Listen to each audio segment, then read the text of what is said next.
Hi. I'm in a project where I'm cold reading the New Testament. I'm in Acts, and I'm at Acts chapter 24, using the New King James Version. Excuse me. Accused of sedition. Now, after 5 days, Ananias, the high priest, came down with the elders and a certain orator named Tertullius. These gave evidence to the governor against Paul. And when he was called upon, Tertullius began his accusation, saying, "Seeing that through you we enjoy great peace and prosperity is being brought to this nation by your foresight. We accept it always, and in all places, most noble Felix, with all thankfulness. Nevertheless, not to be tedious to you any further, I beg you to hear, by your courtesy, a few words from us. For we have found this man a plague, a creator of dissension among all the Jews throughout the world, and a ringleader of the sect of the Nazarenes. He even tried to profane the temple, and we seized him and wanted to judge him according to our law. But the commander, Lysias, came by, and with great violence took him out of our hands, commanding his accusers to come to you. By examining him yourself, you may ascertain all these things of which we accuse him." And the Jews also assented, maintaining that these things were so. The defense before Felix.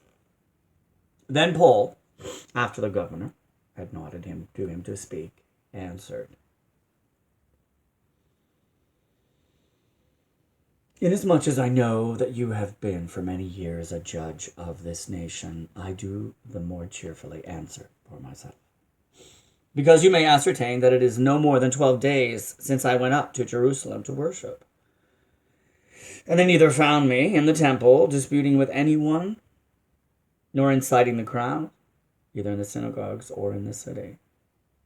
Now, can they prove the things of which they now accuse me? But this I confess to you, that according to the way, which they call a sect, so I worship the God of my fathers, believing all things which are written in the law and in the prophets. I have hope in God, which they themselves also accept, that there will be a resurrection of the dead, but of both the just and the unjust. This being so, I myself always strive to have a conscience without offense towards God or man, toward God and man. Now, after many years, I came to bring alms and offerings to my nation, in the midst of which some Jews from Asia found me purified in the temple, neither with a mob nor with tumult. They ought to have been here before you to object if they had anything against me. Or else, let those who are here themselves say if they found any wrongdoing in me while I stood before the council, unless it is for this one statement which I cried out, standing among them, concerning the resurrection of the dead. I am being judged by you this day."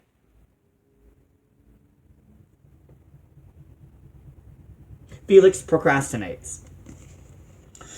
But when Felix heard these things, having more accurate knowledge of the way, he adjourned the proceedings and said, "When Lysias the commander comes down, I will make a decision on your case." So he commanded the centurion to keep Paul and to let him have liberty, and told him not to forbid any of his friends to provide for or visit him. And after some days, when Felix came with his wife Drusilla, who was Jewish, he sent for Paul and heard him concerning the faith in Christ. Now, as he reasoned about righteousness, self-control, and the judgment to come, Felix was afraid and answered, "Go away for now. When I have a covenant time, I will call for you." Meanwhile, he also hoped that money would be given him by Paul, that he might release him. And therefore he sent for him more often and conversed with him. But after 2 years, Porcius Festus succeeded Felix, and Felix, wanting to do the Jews a favor, left Paul bound. And now, that's the end of Acts 24. Gotta stop.